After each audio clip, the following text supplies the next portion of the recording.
자, 여러분 안녕하십니까? 자료구조 두 번째 강의 시작하겠습니다. 우리가 이제 챕터 2 어레이에 대해서 살펴보고 있고요. 배열 자료구조에 대해서 살펴보고 있는데, 이제 배열에 대한 ADT는 이미 이제 다 확인을 했고, 이제 C 언어에서 배열을 어떻게 정의하고 있는가, 그리고 배열을 어떻게 구현하고 있는가에 대해서 이제 살펴보는 겁니다.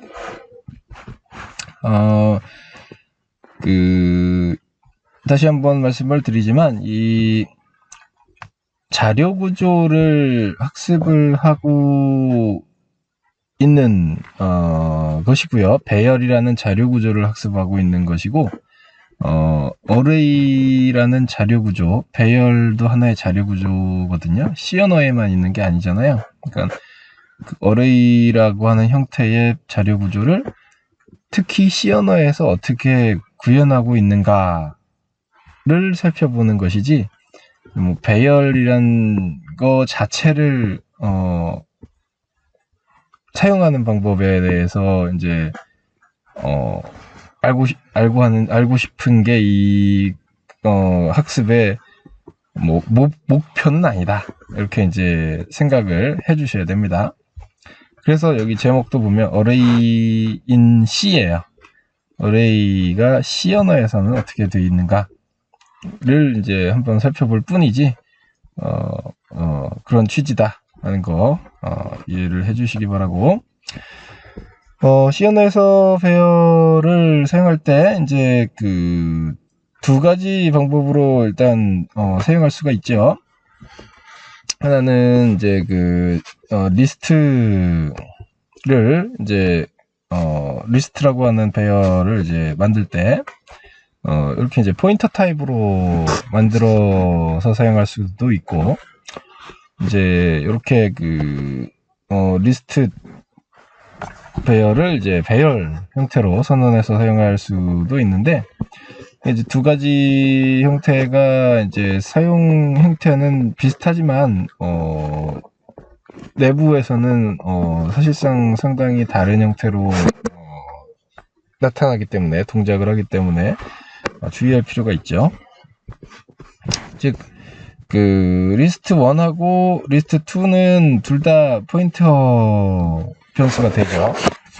왜냐면 여러분들 아시다시피 배열의 이름은 지금 여기 배열이죠. 리스트 2라고 하는 변수가 5개의 아이템 엘리먼트를 갖는 배열인데, 배열의 이름은 포인터다 라고 그때 대부분의 기컴은컴에서 배웠을 겁니다. 그래서 리스트 2도 포인터, 리스트 1도 포인터라는 측면에서는 똑같은데, 리스트 2는 이 경우에 5개의 엘리먼트를 확보를 한 상태예요. 리스트 2는 이 정수 타입의 메모리 공간 5개, 0번부터 4번까지를 확보한 상태. 메모리상의 리스트 2라고 하는 배열로 확보가 된 상태고, 리스트 1의 경우는 그렇지 않습니다. 그래서 시작 위치만 확보가 됐을 뿐이고, 그 이후에 메모리는 확보되지 않은 상태예요. 그래서 이 상태로 리스트 1에 대해서 메모리를 임의로 이제 사용을 하게 되면 문제가 될 수 있죠. 그래서 반드시 이 리스트 1과 같이 이렇게 포인터 변수만 선언했을 때는 이제 에멀록과 같은 메소드 써서 메모리를 동적으로 확보를 해준 다음에 사용을 할 필요가 있죠. 자, 그리고 리스트 2 이 노테이션에 대해서 조금 살펴보면, 이게 이제 리스트 2 변수 배열인데, 이 배열 변수에 대해서 포인터에 의한 접근 방식이 가능합니다. 그래서 그 방법을 좀 몇 가지 보여주고 있는 거죠. 일단 리스트 2라고 하는 배열의 이름은 list2 변수의 포인터다 라는 사실 뭐 다 알고 있고요. 그렇기 때문에 list2 변수 배열의 이름을 가지고 포인터 연산을 통해서 배열에 접근할 수가 있죠. 배열의 이름은 포인터이기 때문에. 그래서 예를 들어서 list2 플러스 i라고 하면 이 i가 이제 그 인덱스다, 배열에 사용하는 인덱스다 라고 했을 때 list2 플러스 i 해버리면 해당 i번째 엘리먼트의 시작 주소를 가리키게 되는 거죠. 그래서 사실 이렇게 쓰는 거하고 동일한 효과가 난다. 이게 지금 뭐냐면 list2 변수의 i번째 엘리먼트, 이렇게만 쓰면 이제 list2의 i번째 엘리먼트를 value를 가져오는데, 거기다가 이제 앰퍼샌드 붙여주면 이 list2의 i번째 엘리먼트의 위치, 포인터를 가져오게 되죠. 마찬가지로 이거하고 동등하게 list2 플러스 i라고만 써서 이제 뭐 괄호는 뭐 옵션이긴 한데 괄호를 이제 이렇게 닫아주면 i번째 배열의 시작 주소, list2 배열의 i번째 엘리먼트의 시작 주소를 가져온다. 그리고 시작 주소 포인터에다가 별표 에스터리스크를 쓰면 시작 주소 부분에 위치한 value를 가져와 주죠. 그러니까 예를 들어서 지금 좀 전에 위에서 사용했던 list2 플러스 i에다가 에스터리스크를 붙여주면 list2 배열의 i번째 엘리먼트의 시작 주소에서 value를 가져오게 되니까 이거는 다시 말하면 list2의 i번째 배열의 값을 가져오게 되는 연산이 돼버립니다. 그래서 정리하면 이 배열에 대해서 배열의 이름이 포인터 변수가 되기 때문에 포인터 연산에 의해서 배열을 얼마든지 액세스할 수 있다, 이런 내용입니다. 자, 이제 이 배열을 자리구조를 사용한 본격적인 뭐 예제 같은 거를 한두 개 좀 살펴봐야겠죠. 그래서 여기서는 이제 1차원 배열을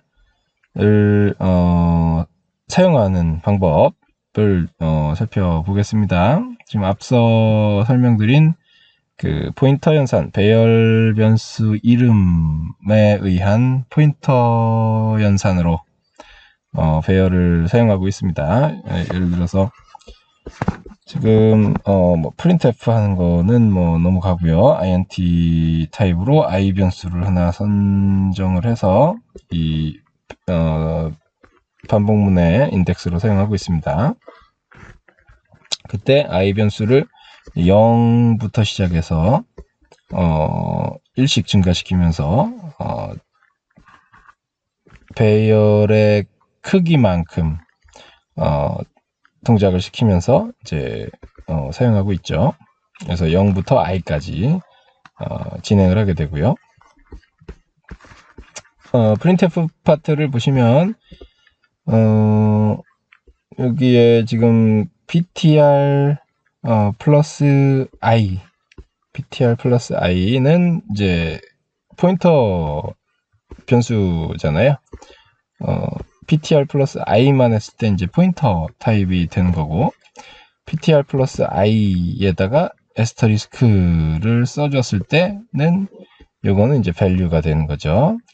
그래서 딱 봤을 때 어느 쪽이 주소고 어느 쪽이 value인지를 잘 알 수 있어야 됩니다. 왜냐면 여기 지금 들어오는 ptr 변수의 타입 자체가 포인터 변수이기 때문에, 그죠? 그래서 이 포인터 변수에 그냥 덧셈만 하면 주소 더하기 주소인 거죠. 그래서 주소 타입, 포인터 타입인 거고, 여기는 이제 이 ptr 플러스 i가 주소인데 거기다 에스터리스크 붙였으니까 얘는 이제 value 타입이 되는 거죠. 그래서 앞에 거는 주소, 뒤에 거는 value가 되는 거고, 그렇기 때문에 이 printf 하는 포맷도 보시면 지금 ptr 플러스 i는 어떻게 찍고 있나요? 8자리 unsigned 값으로 찍는 거고, 그리고 ptr 플러스 i를 에스터리스크 한 거, 즉 value는 정수 타입으로 찍고 있죠. 그래서 여기 지금 그 8자리로 찍어야 될 필요는 어떤 필요냐면, 이제 16진수 8자리가 총 32비트를 나타내죠. 16진수 문자 하나가 4비트니까 4비트 곱하기 8 하면 이제 48에 32잖아요. 그래서 32비트짜리 주소를 표현할 수 있어야 이 주소를 우리가 지금 쓰는 시스템에서 주소 값을 표현하는 거니까 8자리 16비트 진수 숫자로 unsigned로 표현을 해야 되고, 그리고 이제 그 5자리로 숫자를 표현해 주겠다, 뭐 이런 정수 값을 표현해 주겠다, 이런 사용이 되겠습니다. 이렇게 해서 이제 실제로 뭐 이러한 형태로 호출을 했다 그러면 이제 어떻게 되겠냐면 5개의 엘리먼트를 가지는 배열에 대해서 이제 출력하게 되고, 시작 주소를 어떻게 주냐면 1이라고 하는 배열의 0번째 엘리먼트의 시작 주소, 아시겠죠? 1이라고 하는 배열의 0번째 엘리먼트, 여기까지 하면 0번째 엘리먼트의 내용이 나오는데, 앞에다가 이제 %, 썼으니까 여기에서부터 이제 시작 주소가 나오겠죠. 자, 그래서 이제 여기 주소, 왼쪽에 주소, 오른쪽에 컨텐츠가 나오네요. 여기 주소가 이제 그 앞에 0000이 이제 추가가 돼서 이 112, 128, 뭐 1230 이렇게 이제 나올 겁니다. 그리고 통상적으로 우리가 이제 실제적으로 주소 값을 출력했을 때는 이렇게 이제 2바이트씩 할당되어 있는 경우는 잘 없어요. 왜냐면 여기 지금 int 타입이니까 4바이트씩 증가하게 되는데, 그 부분은 이제 뒤에서 설명을 드릴게요. 여기는 다른 경우, 예외적인 경우인 것 같습니다. 예를 들면 뭐 16비트 컴퓨터다 라고 생각하면 이렇게 2바이트씩 뜰 수 있어요. 자, 그 다음에는 이제 스트럭처에 대해서 살펴보도록 하겠습니다. 우리가 이제 그 챕터 2에서 그 다루는 자료 구조가 어레이만 있는 게 아니라, 배열만 있는 게 아니라 스트럭처도 같이 이제 이 챕터 2에서 다룹니다. 그래서 뭐 역시 이 스트럭처 자료 구조에 대해서도 여러분들께서 이미 음컴에서 학습을 하셨기 때문에 익숙하실 거라고 생각이 되고요. 다만 여기서는 이제 자료 구조 측면에서 살펴보는 거라서 이 스트럭처가 어떠한 형태로 자료 구조 형태로 표현이 되는가, 그리고 스트럭처를 특정한 언어, 뭐 예를 들면 C 언어에서 어떻게 구현하고 있는가, 어떻게 사용하고 있는가 한 점에서 살펴보시면 되겠습니다. 자, 스트럭처는 여기 보시면 이제 3개의 멤버를 가지게 돼 있어요. 지금 person이라고 하는 스트럭처를 정의하고 있는데, 엘리먼트가 이제 3개죠. name, age, salary. 그 중에서 name은 캐릭터 타입의 어레이고 10개 엘리먼트를 가지죠. 그리고 age는 숫자 정수형이고요. 그리고 salary는 플로트 타입으로 되어 있습니다. 이와 같이 스트럭처는 이제 서로 다른 타입의 엘리먼트를 가지는 일종의 배열이죠. 배열은 이제 동등한 엘리먼트, 균일한 엘리먼트들이 여러 개 존재하는 경우이고, 스트럭처는 뭐 일종의 배열인데 서로 다른 타입의 엘리먼트들이 나열되어 있을 때 이걸 이제 우리가 스트럭처라고 이야기하죠. 그랬을 때 이 펄슨이라고 하는 배열을 사용하는 방법은 이제 이렇게 사용하면 되겠죠. 펄슨의 AG는 뭐 10, 펄슨의 셀러리는 35,000 뭐 이렇게 쓰는 거는 전혀 문제 없고 통상적이고요. 다만 이 스트럭트의 멤버 접근 방법은 지금같이 펄슨이라고 하는 형태가 이제 변수 타입일 경우, 포인터 타입이 아니고 변수 타입일 경우는 멤버를 액세스하는 데 있어서 이렇게 점을 찍어준다는 거 다 알고 있으실 거고요. 그리고 펄슨의 에이지, 펄슨의 셀러리 이렇게 해주면 된다라는 얘기인데, 그 캐릭터 배열, 캐릭터 타입의 배열의 경우는 우리가 이제 여기 밑에 두 줄처럼 그냥 어사인, 대입 변환을 할 수가 없죠. person.name에 대해서 이러한 형태의 문자열을 여기다가 이제 넣고 싶은데, 그렇다고 해서 이거를 아래에 있는 것처럼 person.name은 제임스 뭐 이렇게 해줄 수가 없다는 사실을 알고 계시죠? 그래서 우리가 어떻게 하냐면 이제 string copy, strcpy 명령어 함수를 써서 이렇게 이제 문자열을 복사시켜주는 방법으로 C 언어에서 사용하고 있다는 점 알고 계시면 됩니다. 자, 그리고 이렇게 스트럭처를 사용을 할 때 뭐 몇 가지 방법이 있어요. 이 스트럭처를 앞서 이제 설명드린 것처럼 이제 그때그때 정의를 해서 사용을 해도 되고, 근데 아예 이 이제 프로그램 내에서 자주 사용될 것 같다. 웬만해서 자주 사용하거든요. 이렇게 이제 스트럭처를 프로그램 안에서 정의를 하면 사용을 하려고 만드는 거니까요. 그래서 이제 자주 사용될 것 같다. 그러면 아예 이렇게 이제 타입 def라는 이제 키워드를 써서 일종의 그 변수 타입처럼 만들어 버릴 수가 있죠. 그러면 이제 이거를 쓸 때 뭐 매번 이 스트럭트 타입으로 디파인을 하고 이제 쓸 필요가 없는 거고, 이렇게 이제 타입 def를 앞에 써서 스트럭트를 정의해 버리면 이제 이후부터는 이 스트럭트의 이름, 요 휴먼 빙 요 부분만 가지고 일반 변수 선언하듯이 쓸 수 있어요. 그래서 여기 맨 밑에 있는 것처럼 이렇게 휴먼 빙 person 1, person 2 세미콜론 이렇게 쓸 수 있는 거죠. 상당히 간편하죠. 이거 일종의 새로운 형태의 변수 타입이 되는 거니까. 그래서 이렇게 쓰는 경우가 상당히 많다라는 점을 또 하나 이제 알고 계시면 좋고요. 그 타입 def 쓸 때에도 방법이 두 가지입니다. 이 휴먼 빙이라고 하는 부분이 앞에 이제 이렇게 나와도 되고, 그러면 이렇게 돼 있으면 이제 이 뒤에 이렇게 쓰는 것이고, 휴먼 빙이라는 부분이 이쪽에서는 빠지고 대신에 요 중괄호 뒤에 닫히는 중괄호 뒤에 이렇게 들어가도 상관없습니다. 그래서 이 두 가지 형태가 많이 또 쓰인다라는 점 알고 계시면 되겠습니다. 자, 그 다음에 하나 또 주목하실 부분은 이제 유니온 타입이죠. 유니온 타입은 이제 스트럭트하고 비슷한데 흔히들 좀 이 유니온은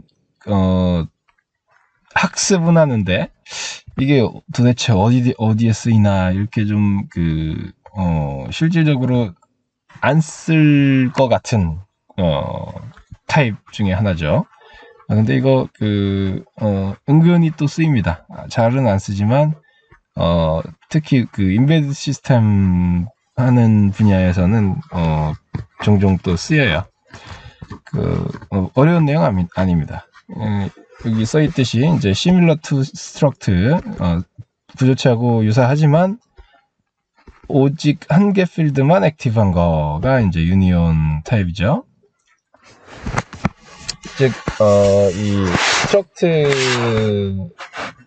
타입하고 유사하게 이제 이 사용하는 문법은 거의 비슷해요. 여기 지금 보시듯이 struct라는 키워드 대신 union으로 묶고 이 안에 이제 멤버를 집어넣는다라는 건 측면에서는 뭐 전혀 차이 없이 동일하고, 여기 지금 변수 유니온 타입 변수 이름은 u라고 지금 지은 거죠. 이렇게 쓰는 것은 동일한데, 이제 이렇게 했을 때 struct는 이 멤버 하나하나가 각각 메모리를 다 할당을 받아요. 그러니까 앞서 struct 정의할 때 이제 서로 다른 타입의 변수를 멤버로 갖는 이제 일종의 어레이라고 했잖아요. 그러니까 어레이니까 다 할당해주죠. 근데 지금 이 유니온은 어레이는 아니에요. 이 중에 하나만 이제 한 번에 하나만 이제 쓸 수 있는 거고, 이 유니온 타입에서는 각각의 멤버들이 사이즈가 똑같습니다. 그래서 이제 이 중에 하나만 한 가지 형태로만 접근할 수 있게 해주는 거예요. 예를 들어서 이 유니온 타입으로 생성된 u 변수에 대해서 int 변수 children이라는 이름으로 접근할 수도 있고, int 변수 beard라고 하는 이름으로 접근할 수도 있는 거예요. 내용은 똑같은 내용에 대해서 이 접근하는 형태를 바꿔주는 겁니다. 여기도 지금 이렇게 해서 이제 사용을 하면 이제 요 윗줄에도 하나 더 있죠. 이거를 실제로 이제 쓰는 방법을 요 밑에서 이제 사용하고 있어요. 어디냐면 이제 여기 person 1에 성별 정보를 u로 가지고 이제 쓰고 있는데, beard라고 하는 변수를 쓴 거죠. 지금 children이라고 하는 변수를 안 쓰고 이제 u에서 beard라고만 쓰는 거예요.